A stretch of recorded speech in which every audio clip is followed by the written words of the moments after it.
Welcome to the Exertis Broadcast Podcast. I would say live from a studio in Folsom, California, but you're not watching this live. But that's okay. With us in studio today, the venerable Mr. Jordan Friday. I am here. That's right. Happy to be here. He's back after doing a live TV show on Geffen recently. What? If you didn't catch it on our YouTube channel. That's live? right. And coming from parts unknown with his paint by numbers background, Mr. Rick Puleo. What's going on, man? You're so excited. Hey there. All right, that's better. I mean, come on. I know you're excited because this is the episode you have been waiting to do. Ladies and gentlemen, today we turn on NDI Bridge. No, we don't just turn it on. We like use it in incredible ways and ways that I don't even understand because it's not my show today. I'm just here to watch the show. No, it's definitely your show. No. This is going to be fun. Okay, so okay, guys, tell me what we're actually doing today because I'm just here for the ride, really. So, Rick, I know you want to talk about this. Rick. You want to open it up. Set it up. I want you to open it up. I'm excited too. Okay. I've got my own presentation. Okay, so let me just tee it up. All right. A week ago today, NDI Bridge officially got turned on. Yes. It no longer said coming soon. Finally. I know. Okay. And if you don't know what NDI Bridge is, Rick is going to tell you. Yes, he is. Okay. So NDI Bridge allows you to take your source cameras, like I've got 3 cameras in here around me right now, and send them easily over the public internets to whoever you want to receive them. And not only do I get to send my sources, my NDI sources, simply by connecting at the remote location allows me to see those remote sources back to me without having to do anything. So it's awesome. Yeah, okay, so like he's incredibly like, easy to use. I've never seen the man so speechless before. As long as you understand, as long as you can understand simple port forwarding. And that's a whole thing. Whole other Hold on. conversation. No. Well, it is a conversation that I think we need to definitely I think we should talk about everything that we have learned in the 2 or 3 days that it's actually been out, because we exhaustively test this on multiple networks, multiple cameras, computers, every kind of routers. We put this thing through its paces in the last couple of days. Professional networks and consumer networks. Exactly. Yeah. And that's the thing. So really brief and in my 2 cents, because the email came in, I go, hey, it's released, and I immediately did it, and I immediately set up the port forwarding, and of course I remoted into Folsom and went, it works great. It works great because I have the ability to get into my, shall we say, very popular internet provider that we all dislike intensely, but their router is pretty easy to get in there and go, great, I'm going to do port forwarding on this CPU and it's going to go out. And that was simple enough to do. However, and Jordan, I'm going to let you come in on this because I have much respect for our IT departments with our company and everybody's company. Careful. Jordan, take it away. Once we got into enterprise, corporate level internet, and where you start getting into routers and firewalls and layers upon layers upon layers of encryption and security and all that stuff, that's when we sort of ran into some issues. Somebody bombed this like the bridge over River Kwai? Yeah, exactly. Right. I mean, because the thing is that what we did was there's and we'll probably see it here at some point. But there's a little warning once you open up Bridge. There's a warning next to the port little area that says, you haven't it says something to the effect of port forwarding has not been recognized or unable to recognize or see port forwarding. As soon as I saw that when I did it at my home network, once again on that same sort of consumer grade modem that comes from the cable company, as soon as I did my port forwarding on 5990, not an issue. the warning went away instantly, worked perfectly. It was only when I was here in the Folsom office or when we were trying to do the same thing in San Rafael for hosting that it did not want to do it. Now, the good thing is that it only has to be port forwarded on one side because that's the beauty. Yes, that hosting and joining the bridge does not really seem to matter nearly as much. Am I right in that assessment, Rick? That absolutely. Now, first things first. Number one, NDI was designed to be built with a zero configuration. So throw an NDI source on your network, and it's automatically discovered by any device that can receive that NDI signal. Because, as we all know, an NDI source will go, "Hey, I am here." So the NDI receiver says, "Great, I'm gonna take that signal and I'm gonna utilize it." Now, NewTek developed NDI Bridge with that same kind of ease of use. So you have a basic router will simply port forward a bridge CPU, that CPU IP address, and it has to be Windows, out to your public IP, and you are good to go.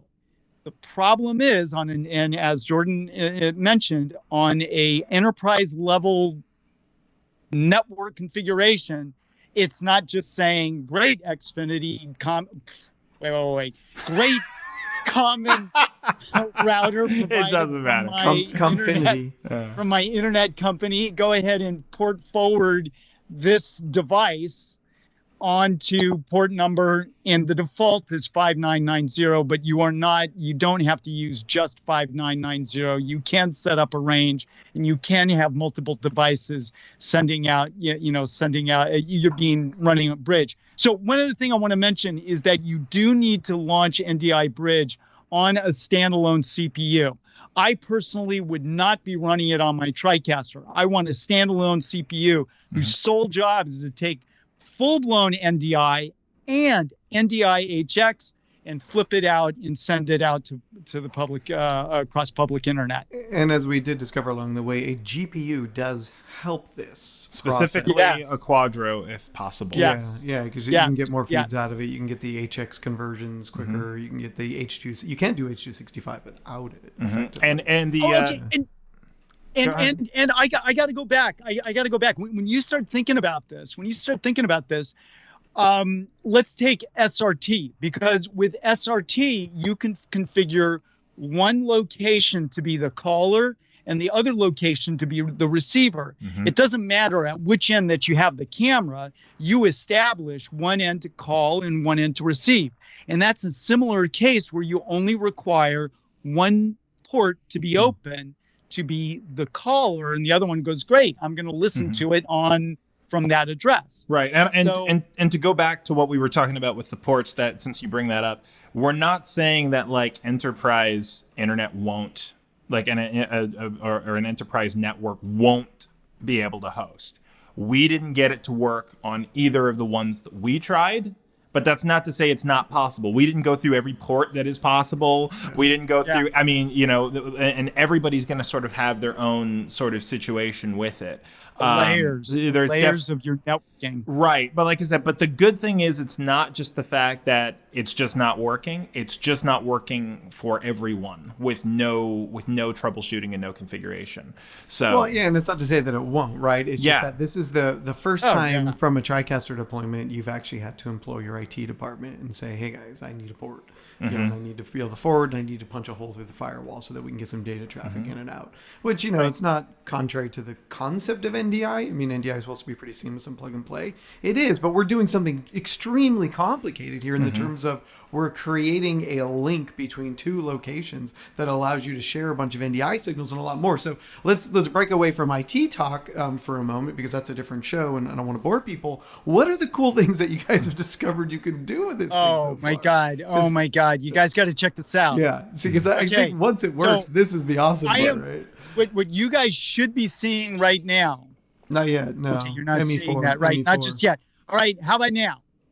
Yep, there we go. I just saw myself. Oh, wait. Okay, just a minute. All right, I've been dinking around over here.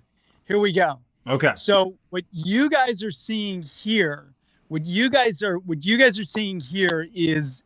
my TriCaster up here. He didn't. And what I did is simply by setting it up, I have in my sources up here the cameras. I'm not taking the output. I'm seeing the cameras, and you guys can see all the inputs. Nick, please move. Show me that you're alive. He wants proof of life. There you go. See, yeah. So I am just by merely setting up the bridge and sending the bridge from my CPU and sending it out to the Folsom office, I get to see all of their NDI sources that are now automatically available to me. Now, the other thing that I got to mention is that NDI has also built in, they've built in grouping, so that you can make public groups and private groups and groups to join, and you can specify which groups that are sent out. Now, and that's done in Access Manager, by the way. Yeah, and that's important, right? Because you don't necessarily want to open up your entire NDI network to everybody, right? You might want to control and say, hey, you only have access to these sources. Right. So now if we can actually go back, and if Josh can actually put on screen, full screen, if he could put on the interface of the TriCaster in Folsom, that TriCaster in Folsom, which has one of my cameras as a source, which just so happens to be a PTZ camera, the Folsom TriCaster has PTZ control over my camera simply by sending bridge all the way down to Folsom, which is pretty darn awesome. Wow, look at that. That's awesome. Josh moving it, by the way. So Josh has control, which, again, these are things that weren't. He's moving his hand. Incredible. This is not an impossible thing, right? You could set up a VPN. You can do. There's tons of ways to pull this off, but they require a level of kung fu that maybe some people don't want to attain, or the reality is now you could, and if I think back a few years to people who were creating little remote broadcast solutions like Remy production boxes where you would ship a box with a light and then you had to have a VPN set up. You literally could have bridge set up on that device now. That's right. And the home address could be the sort of the caller. And so that box would always connect back to the home account, and you've got control of a camera in a rack somewhere else in the country, and be able to control that camera, pull that stream in. So this really opens up the ability for people to create their own unique workflows that would have been tough to do before without a bunch of hardware, right? Exactly, a bunch of software. And but I think the beauty of it is, for you to do this before, you would have had to set up each individual camera stream and forward that out across your network. And then on the receiving side, you got to go, okay, well, I got to get this one and this one and this one and this one. But with this, I'm merely going, great, here is my group of NDI sources, and I'm sending them out across the network. Yeah. And I have to do that once, as opposed to all of my different sources, and I automatically get a return feed available to me, which is really well done. And that's killer, right? Because typically it's a one-to-one connection, right? I send out an encoder and I only get that one signal, but now we've got this, you send a bridge device to a client, and suddenly it's like, boom, here's all my sources, right? Here's every destination. Here's it's just so much more content available to us at this point. I mean, we run into these conversations when, in Remy production, a remote interview for anybody not taking notes at home, it's, I have to send an encoder to bring somebody in, but then how do I get their content if they're presenting something to me, right? And now it's like, okay, cool, I get your camera and I get your screen converter, right? Your scan converter. So I get double the sources or triple or quadruple. So it really changes for us the layers of production that we can do with all of us spread all over the country for something as simple as maybe a podcast. And that's the brilliance of it too, is that it's true. You can use this, you can use Skype, you can use Teams to be able to, we've already done that. We've done that on the podcast many times, where it's like we grab the feed from Skype, we grab their, there are different ways to do it like that, but to be able to have it at full NDI quality or, through HX, but be able to have a high quality, it's not lossless, but it's a extremely high quality. You have this fragging happening all the time. That definitely happens to But Teams. what's your number one complaint with Teams and Skype and Zoom and all the NDI-enabled video conferencing applications? Come on. That they don't always work? No.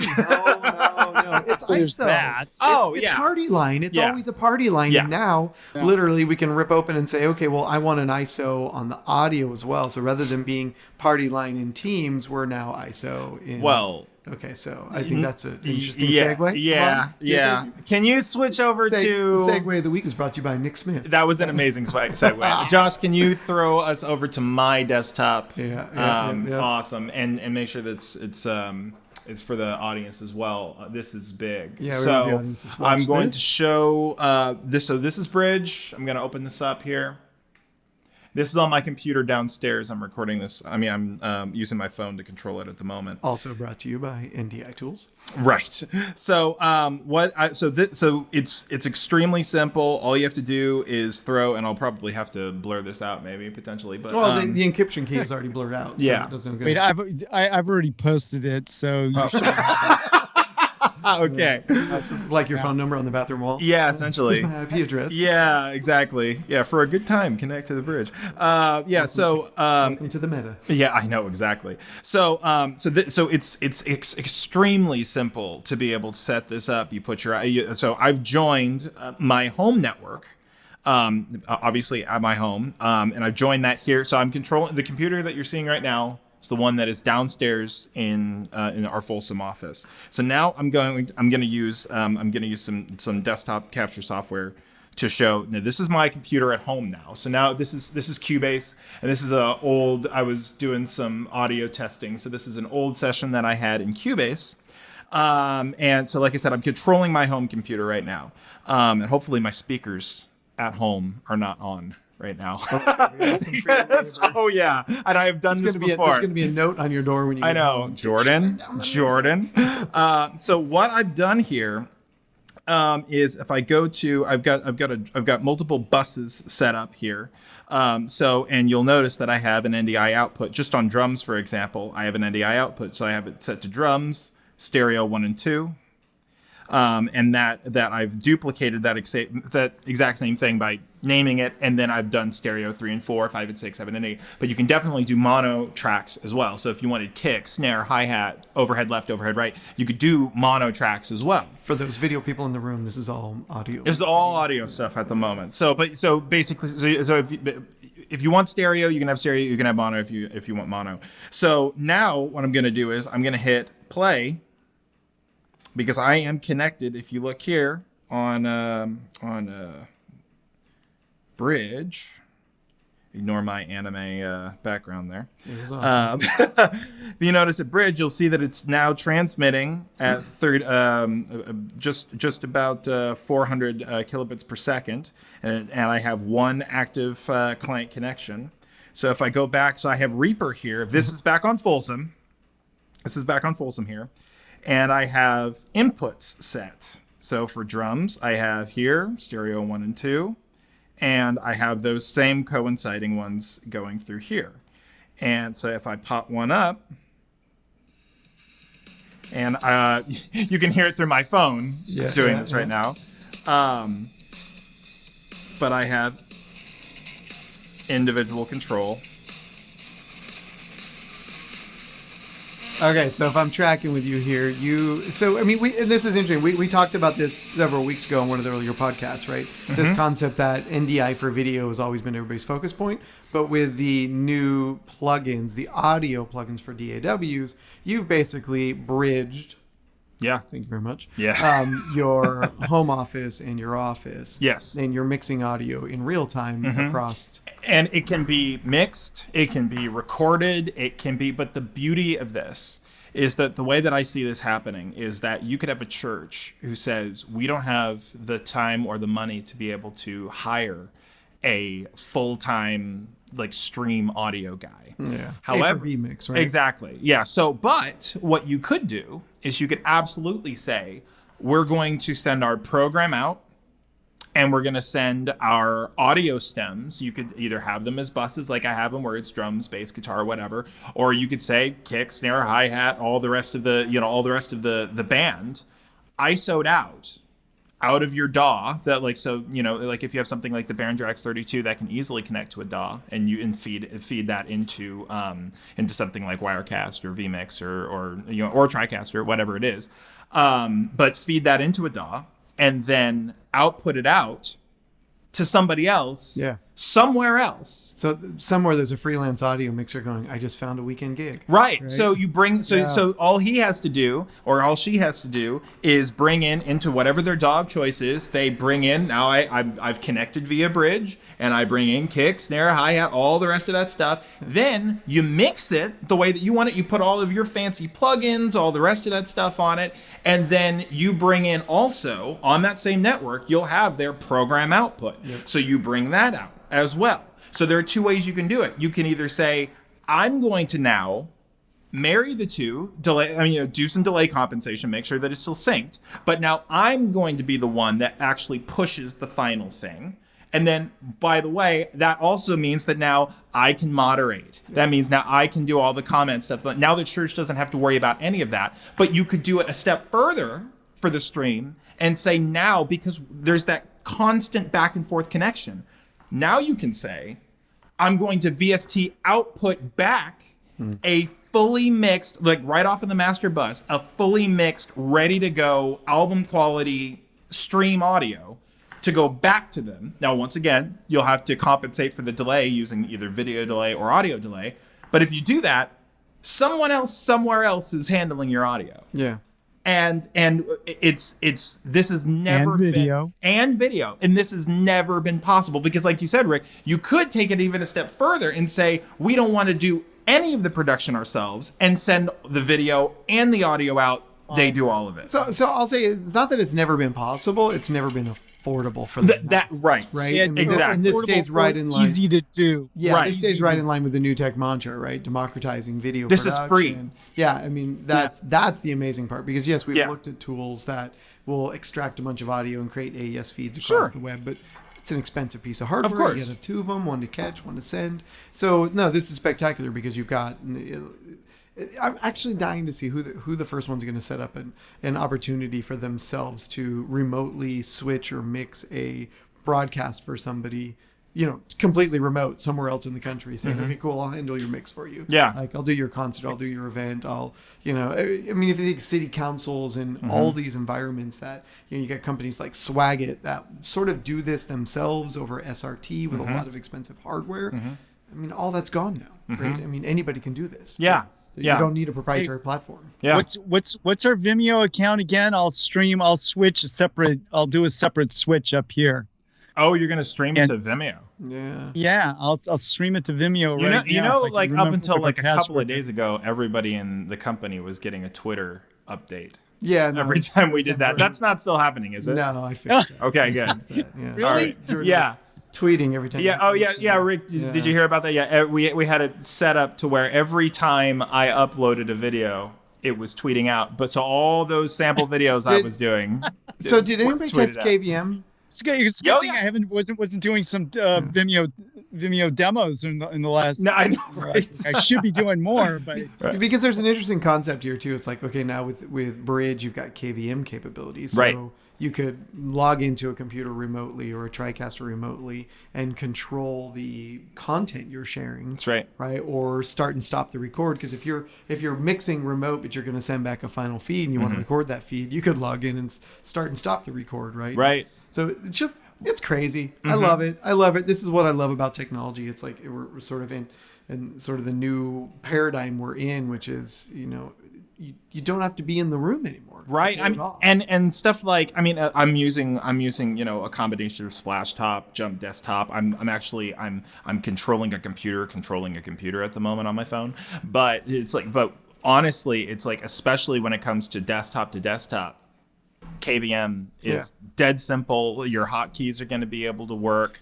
All of that stuff. It's really truly amazing. I was talking with Ryan the other day. He's working for a advertising agency. It is Rotelli, Rick, and he's working for an advertising agency in New York from Sacramento.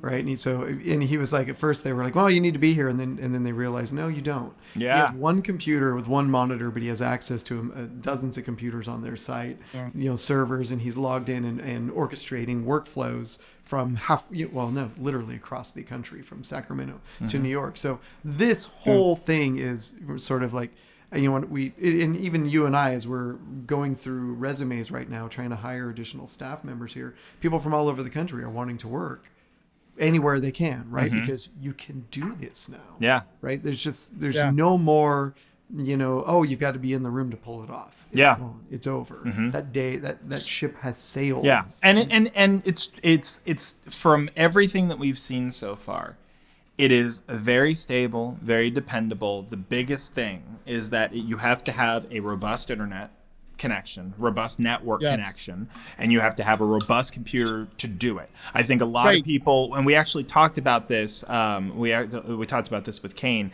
that Kane Peterson from New Tech, that he was saying that a lot of people are probably going to just say, just throw it on any old junker that I've got sitting in the corner and Bridge will work fine. It's like, that's not what it is. It's not made for that. It is made, hopefully, for, like Rick said, like a dedicated computer for Bridge.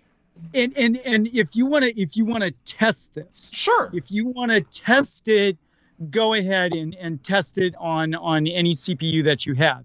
If you want to deploy it as in a real world situation, get a beefy CPU, and GPU, and GPU, and get a solid network connection. Yeah, and it's got to be a wired network connection, and now you can and have that on both ends. And the same rules apply that we use on-prem, right?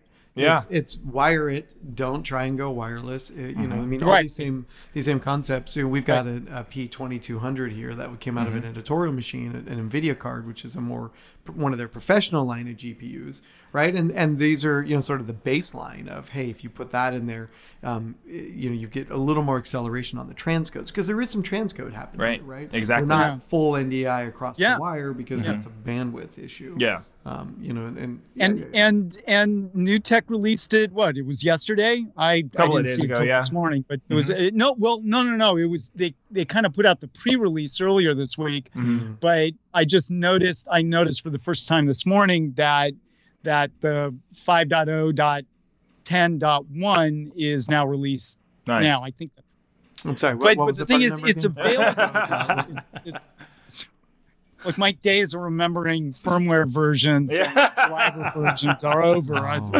But yeah, it's absolutely incredible, and is going to allow, because a lot of people already have really solid machines as it is. This isn't some other subscription that you have to pay for. This isn't some other piece of gear that you have to technically go out and buy. Like I said, my machine downstairs is perfectly fine to be able to do this. My machine at home is perfectly fine to be able to do this. And everybody's going to have sort of different ways that they want to deploy this. This is not necessarily going to say, like, for everybody, okay, now this has totally replaced every internal connection, every SRT connection that we've had. It's not necessarily going to do that, but I mean, I see, like I said, especially for podcasters, where it's just like, hey, just throw your podcast feed over, video and audio, throw it over to me. I can do that. Even if somebody's wanting to remote mix a podcast, it's like 3 or 4 audio feeds, and no video. Churches, same thing, or like I said, it's if you're doing another fun thing is that if you're doing presentations,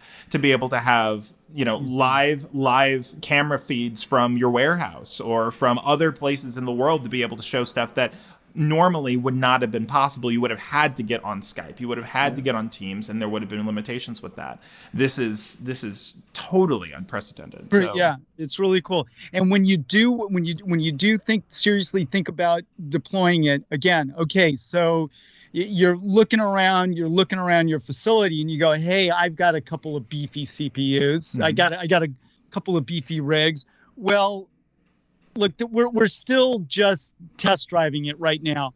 But if you're really thinking about in deploying it in a production state, then have it dedicated. Don't expect to be editing on it and streaming and encoding and doing a bunch of other things on it. Just treat it like an do its appliance, job. right? I mean, treat it like an appliance, like the Skype appliance, like any other appliance, right? Treat it, give it. It's a dedicated box, right? And because if your goal is not to send just one camera, but multiple cameras, well, it's gonna be working hard, and you're gonna need dependability. So guaranteed. Well, and so here's an interesting one, and it's a little, I think it's slightly overlooked in Bridge, its ability to transcode, not just on-prem, or not just remote content, but on-prem content. So we ran into an issue the other day where we needed another NDI monitor, a physical one though. We needed a capture box. We were out of Sparks, but we had an NDI HX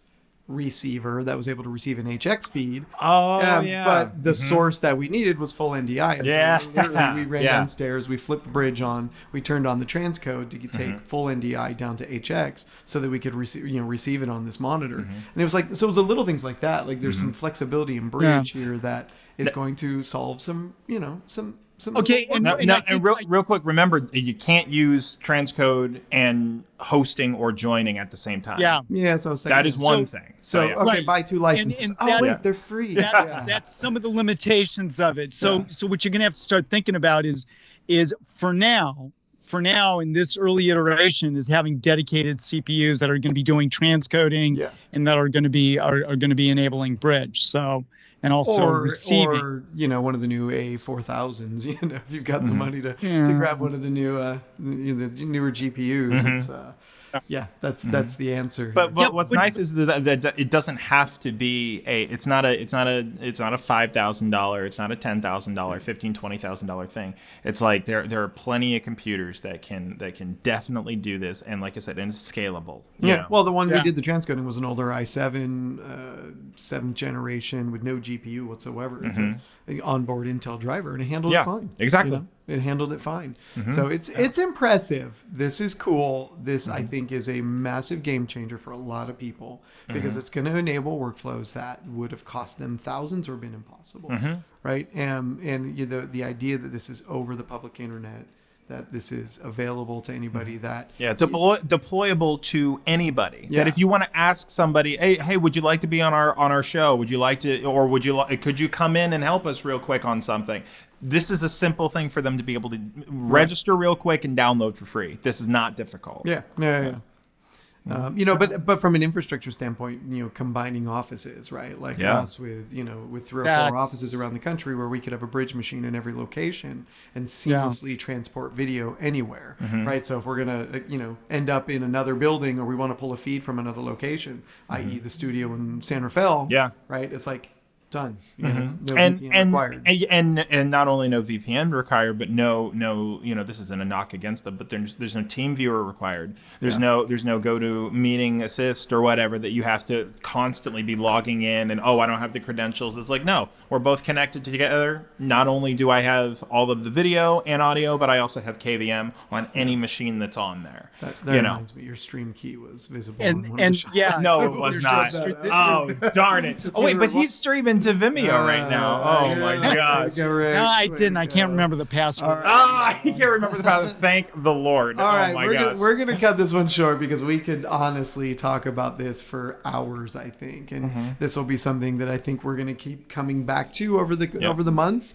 to show how it adapts, how it adopts, and how people will use it and come up with new stories. Today, you and I hit the webs the other day and we saw all these people already showcasing Bridge, but nobody was touching audio yet, right? That's how we got on the VST plugin idea. So, we definitely want to continue to tell stories, and if you're out there in the hinterlands and you're using Bridge right now and you've come up with a great use case, send it over to us. We'd actually love to have you on the podcast to tell us about it. Send us a video of it. Because we really want people to grow with this and utilize it in new ways. And, we sort of get myopic in our own world and based on our customers we're talking to. So send us your ideas, hit engineering at jb&A and send your ideas or tell us how you're using it. Because to me, it's fun for us. We're coming up with ways that we want to use it, but we know that people are going to come up with completely unique ideas of how they're going to do production. And that's it. And as a last point for me, that it's like none of this stuff none of these ideas are some sort of